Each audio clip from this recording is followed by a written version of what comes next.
동아일보에 여기 나오는 자리에 보면 자 어떻게 되어 있어요? 박정희 씨의 무기 언도입니다. 그죠?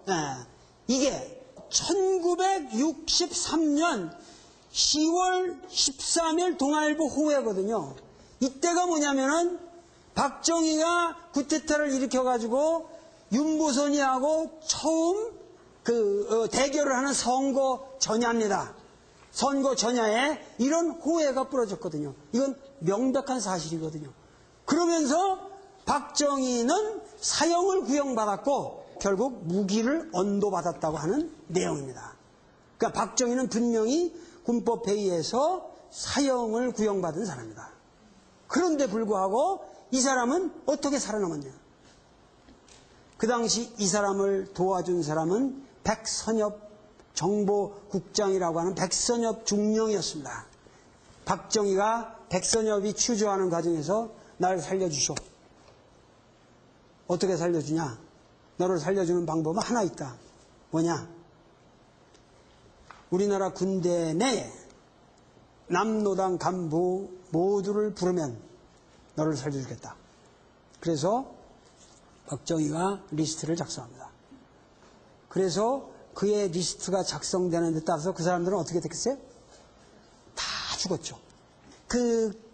우리가 그 생애에 깃들어 있는 우리 민족의 어떤 비극, 이거를 우리는 바라보게 됩니다. 이것은 나는 박정희 개인의 문제로서 지금 얘기를 하고 있는 것이 아니라 왜 이런 사람이 이렇게 살아야만 했었던가. 최소한 목숨을 구걸하기 위해서는 그렇게 살 수밖에 없었던 한 인간의 나약한 모습이죠. 명예롭게 죽을 수도 있었는데 살아남기 위해서는 그렇게 자기 신념을 끊임없이 변절해야만 했던 한 사나이. 그 사나이는 그렇게 살아남은 다음에도 백선엽의 도움에 의해서 무보수 군인으로 그냥 일합니다.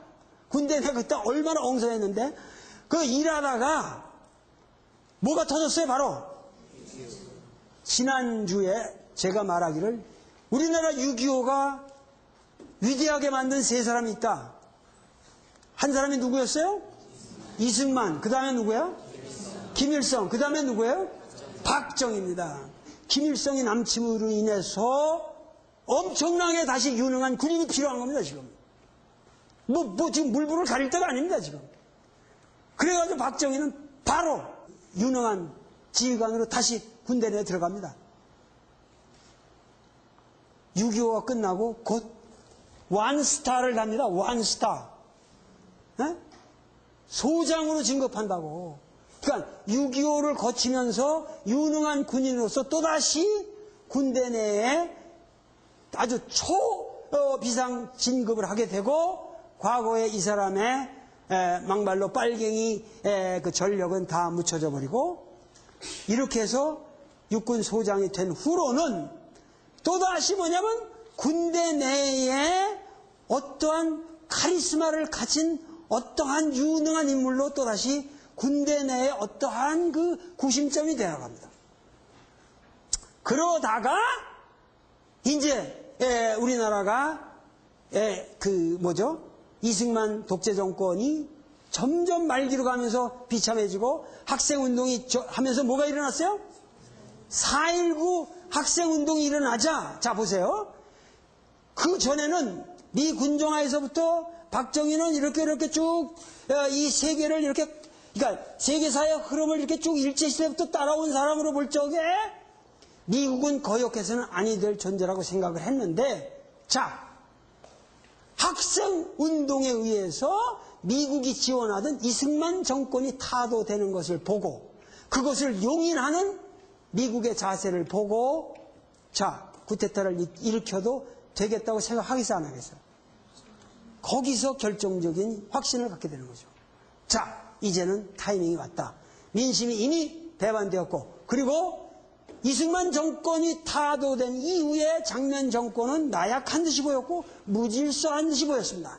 그 시기를 타서 군대 내에 그 당시 정군이라고 해서 군대도 이승만이 그렇게 썩었기 때문에 군대도 썩어갔거든요. 그 썩어가는 군대의 현실을 구하고자 하는 젊은 장교들이 있었는데 그 장교들 입장에서 볼 적에는 박정희 장군은 뭐야? 그래도 일제시대부터 이런 빨갱이 전력까지 있고 이러면서 모든 이 역사의 영역을 거친 사람으로서 저 사람은 뭔가 범인과는 다르다. 박정희는 과묵했고 결단력이 있었고 군대 내에서 존경을 받을 만한 인물이었던 것은 틀림없습니다. 그래가지고 쿠데타를 일으켰고 그 쿠데타를 일으켰을 때 그래가지고 하여튼 5.16이 성공했죠. 자, 5.16이 성공했을 때 미국에서는 박정희의 쿠데타를 좌파 쿠데타로 바뀌었어요? 우파 쿠데타로 바뀌었어요? 바로 좌파 쿠데타로 봤습니다. 그 당시 내가 미국에서 유학하고 있는 동안 보스턴에 그 당시 우리나라의 가장 정통한 문정관으로 있었던 그레고리 핸더슨이 쓴 보고서가 있습니다. 그 보고서에 보면 박정희에 대한 전력이 자세히 나와 있고 그레고리 핸더슨이 쓴 보고서에 의하면 미국은 이 본 혁명을 좌파에 의한 획책으로 관주해야 되고 조심스럽게 지켜봐야 한다 하고 보고서를 쓰고 있습니다. 자, 당시 박정희가 혁명을 일으켰을 때 5.16 혁명을 일으켰을 때 김일성이는 어떻게 환영했겠어? 환영하지 않았겠어? 당연히 환영했지. 야, 우리 동지의 옛 동지의 동생이 남한에서 혁명을 일으켰다. 이거 뭔가 이거 정말 우리가 6.25에서 이렇게 낭패를 봤는데 이거 뭔가 또 일이 되는 거 아니냐 지금. 이때를 놓칠 수 있냐? 자, 빨리빨리 조사해봐라. 그러니까는 바로 박정희가 존경하던 형 박상희의 그 친구였던 황태성이라는 인물이 이북에 건전하고 있었습니다. 이 건전하고 있었는데 황태성이를 바로 남파, 간첩으로 남파를 시킵니다. 그런데 좌우지간 황태성이가 남파되어 와서 공작을 벌이고 있다는 것이 미국 정보기관에 입수가 되었고 그래서 황태성이의 신변을 우리한테 넘겨라. 그래서 CIA에서 황태성을 2주간 취재를 합니다. 그리고 모든 걸 알아냈고 할 수 없이 박정희는 뭐죠? 또다시 황태성이를 죽입니다. 그리고 또다시 5.16 혁명이라고 하는 이 사건